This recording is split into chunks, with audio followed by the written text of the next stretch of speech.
bienvenue à toutes et à tous. Aujourd'hui, on plonge dans les coulisses vraiment techniques d'un data center. On va parler des tests critiques qu'on appelle niveau 5. C'est un peu l'épreuve du feu avant la mise en service. On a une série de documents, là, des fiches de test E1, M5, etc., qui détaillent tout ça. L'idée, c'est de comprendre comment on s'assure que tout est ultra résilient. Exactement. Ces tests, c'est bien plus que vérifier si un bouton marche. On va simuler des pannes, des vraies pannes, des maintenances aussi, pour voir comment tout le système réagit.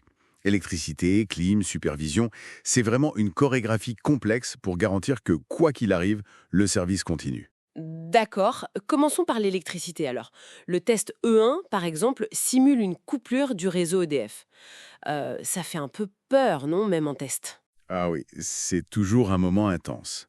On coupe l'arrivée principale. Et là, faut voir la chaîne de réaction. Instantanément, les UPS, les batteries prennent le relais. Pas une milliseconde de coupure pour les serveurs.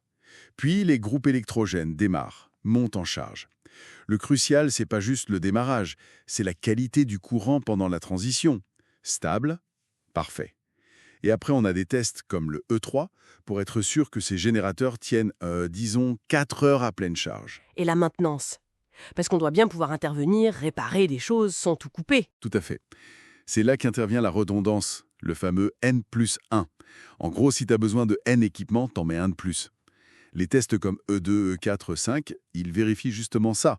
Est-ce qu'on peut isoler une ligne électrique complète, la A ou la B, pour travailler dessus? Pendant ce temps, l'autre ligne continue d'alimenter la salle, sans impact. On vérifie aussi des sécurités importantes comme les clés d'interverrouillage, pour éviter les erreurs humaines dangereuses.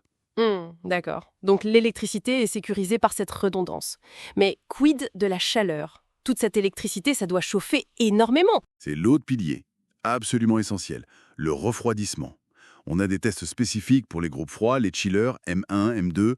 On regarde comment ils gèrent les différents modes de fonctionnement. Parfois, ils utilisent l'air extérieur. Le free cooling, parfois, c'est mécanique. On simule aussi la panne d'un chiller pour voir si le suivant démarre bien, automatiquement, pour maintenir la production d'eau glacée. Encore du N plus 1. Et cette eau glacée, elle va où ensuite? Dans les salles informatiques, pour ça. On arrête une unité, parfois deux, N-1, N-2, et on vérifie que celles qui restent maintiennent la température. Souvent autour de 24 degrés, à plus ou moins 1 degré près. On teste même l'humidité, avec le test M9. Ni trop sec, ni trop humide, c'est important aussi. Et puis il y a des tests encore plus pointus, comme isoler une partie du réseau d'eau, M8, ou vérifier le refroidissement des groupes électrogènes eux-mêmes, M11. Tout est lié en fait. Oui, on voit bien cette interdépendance. Et les systèmes de support SIF? Je pense à l'alimentation en carburant des groupes ou la détection de problèmes genre une fuite d'eau. Critique aussi, le M12, par exemple, teste le basculement des pompes à carburant.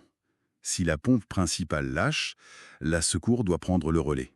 Sans faute. Pour les fuites, c'est le M7. On simule une petite flaque d'eau pour voir si le câble détecteur la repère bien et si l'alerte remonte au système central. Justement, ce système central, le BMS ou DCIM, il est redondant lui aussi, j'imagine. Il ne peut pas tomber en panne. Ah non, surtout pas. C'est le cerveau. Le test MC1 est dédié à ça. On simule une panne du serveur BMS principal. Le serveur secondaire doit prendre le relais immédiatement, sans perdre aucune donnée, aucune alarme, aucun contrôle. C'est vraiment le chef d'orchestre. Ce qui est frappant en lisant ces documents, c'est la méthode, la rigueur.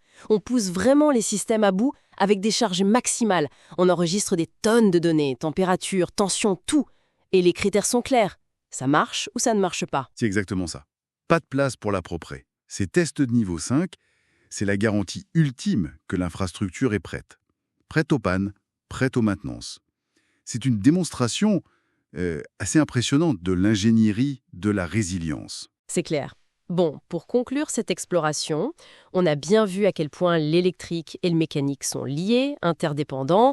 Ma question alors, ce serait, vu cette complexité, quelle est la plus grande difficulté quand on doit faire des maintenances en même temps sur ces deux domaines, dans un data center qui tourne bien sûr? Bonne question. Je dirais que le plus grand défi, c'est justement de gérer ces interactions complexes en temps réel. Anticiper l'impact d'une action sur un système électrique, sur le refroidissement, et vice-versa. S'assurer qu'une maintenance ici ne va pas créer un problème là-bas. Tout ça en gardant le service client à 100%. C'est sans doute ça le challenge opérationnel majeur au quotidien.